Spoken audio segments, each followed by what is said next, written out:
वो कुलभूषण जाधव जो कि एतराफ कर चुका कि मैं पाकिस्तान में इंतशार फैलाने आया था, जो कराची में सैकड़ों लोगों की जान लेने का मंसूबा बना रहा था, जो रॉ का एजेंट था और जो ये बलूचिस्तान में अलहदगी पसंद ग्रुप से उनको फंडिंग का काम करता था। भारत क्यों ये समझ बैठा है कि कुलभूषण जाधव का केस वो जीत चुका और पाकिस्तान हार चुका?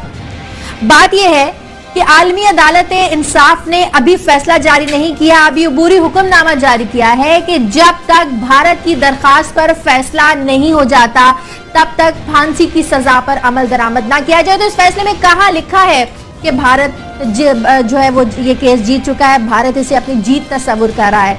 क्या मतलब लिया जाए इस बात का कि भारत अपना जो मकरू चेहरा है ये बेनकाब होने पर जीत का ढिंडोरा पीट कर ये साबित करना चाहता है कि वो कुलभूषण जाधव को इस केस से निकालने में कामयाब हो जाएगा, वो रेमंड डेविस इसको बनाना चाहता है भारत। प्रोग्राम में आज हम इस पर बात करेंगे।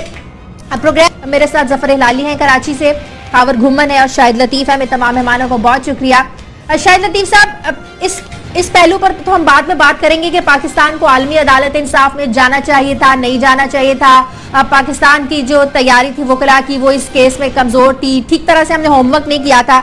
सबसे पहले भारतीय जो मीडिया जो प्रोपेगेंडा कर रहा है अपनी जीत को लेकर और बड़ी बड़ी हेडलाइंस लाई जा रही है कि पाकिस्तान ये केस हार गया, भारत ये केस जीत गया, क्या मैसेज देना चाह रहा है? भारत हकीकत से मुंह मोड़ रहा है, आलमी अदालत इंसाफ के फैसले को, उस हकीकत को समझना ही नहीं चाहता कि अभी अबूरी हुक्मनामा है, फैसला भी नहीं आया।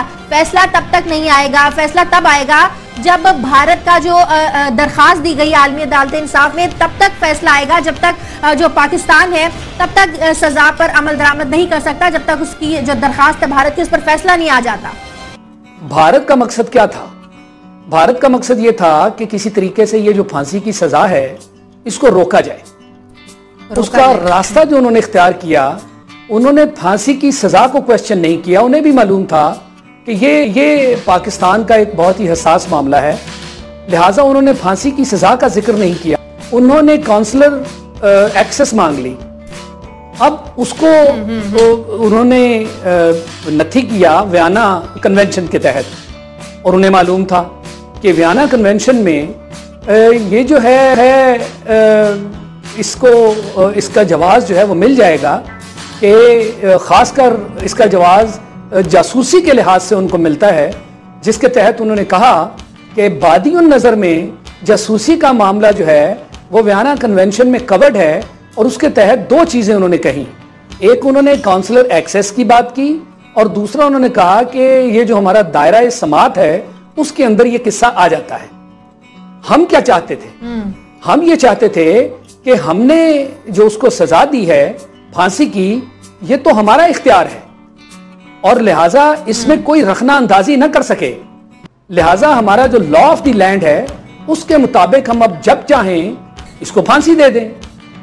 अगर इसको आप पैमाना बनाएं तो बताइए कि इस मौके पर अब ये कहा जा रहा है कि अभी तो जी मामला आगे चलना है, ये तो फर्स्ट राउंड है, मगर फर्स्ट राउंड में जो उनका मकसद था, जो वो इसमें से हासिल करना चाहते थे इस समाज से, क्या वो भारत ने हासिल नहीं कर लिया? तो फिर हम कैसे कह सकते हैं कि ये जी किसी की हार नहीं और किसी की जीत नहीं? इसको गड़बड़ तो ना करें ना।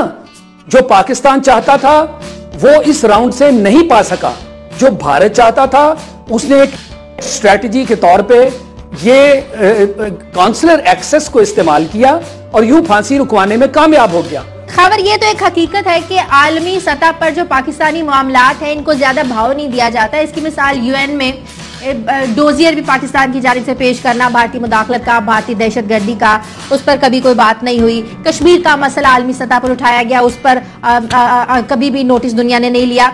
लेकिन ये केस है कुलभूषण जाधव का जो आलमी अदालत इंसाफ में भारत लेकर गया है, इसमें पाकिस्तानी मौकिफ की अगर बात की जाए, नाकामी की बात की जाए, जिसकी बात अभी शायद लतीफ साहब भी कर रहे थे, ये सिफारती नाकामी इसको बोला जाए या कहा जाए कि हमारे वकला ने, हमारी टीम ने ठीक से होमवर्क नहीं किया था? असली शाजिया ये नाकामी तो है, इसमें कोई शक नहीं कि जब फैसला आने के बाद इंडिया कामयाब हुआ और पाकिस्तान फेल हुआ। इंडिया जो चाहता था वो जो इस केस से निकालना उनको मिल गया, फिलहाल तो यही लग रहा है।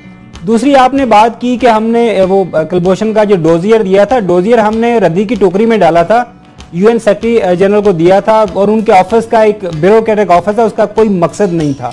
अगर देना होता तो वहां पे यूएन सिक्योरिटी काउंसिल का एक इदारा है, काउंटर टेररिज्म एग्जीक्यूटिव डायरेक्टरेट, जिसके ऊपर स्टेट स्पॉन्सर्ड जो केसेस होते हैं टेररिज्म के, वो मुख्तलिफ ममालिक वहां पे लेके जाते हैं, उनको प्रॉपर एक फोर्सफुली हार्ड कोर डिप्लोमेटिक तरीके के जरिए उनको उजागर किया जाता है। हमारी मोहतरमा डॉक्टर मलिहा लोधी वहां पे वो musical programme, musical shows, culture shows करने में तो काफी आगे है, लेकिन इस तरह के काम वो बिल्कुल नहीं कर पा रही।